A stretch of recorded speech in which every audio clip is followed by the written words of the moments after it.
So আর বাকি মাত্র ৪৫ দিন, তারপর শুরু হচ্ছে ফুটবল বিশ্বকাপ ২০২৬। আর আজকে চলে যাব ১৯৯৪ বিশ্বকাপের বেশ সাধারণ একটা ম্যাচে, ইউএসএ বনাম কলম্বিয়া। খুব বেশি ইম্পর্টেন্ট ম্যাচ না।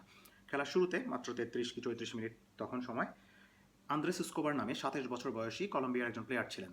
তিনি দিয়ে ফেলেন একটা অন গোল। তার অন গোলে ১-০ গোলে এগিয়ে যায় আমেরিকা। পরবর্তীতে ম্যাচটা শেষ হয় ২-১ গোলে, ইউএসএ জিতে যায়। তো যেহেতু এই ম্যাচটা হেরে গেল, কলম্বিয়া বিশ্বকাপ থেকে বিদায় নিল।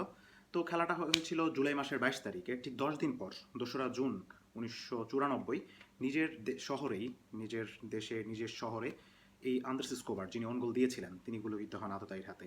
এবং শুটার তাকে ৬ রাউন্ড গুলি করেছিলেন এবং প্রতিটি গুলির পরই গোল বলে চিৎকার করতে শোনা যায় তাকে। অর্থাৎ শুধুমাত্র বিশ্বকাপে ওন গোলের কারণেই নিজের জীবনটা শেষ হয়ে গেল স্কোবারের। এবং এই ঘটনার উপর নেটফ্লিক্সে একটা টিভি সিরিজ আছে, দ্য ফাইনাল স্কোর। সো দেখা যেতে পারে টিভি সিরিজটি। So they say football is bigger than life, but sometimes it takes life too. So আর বাকি মাত্র ৪৫ দিন।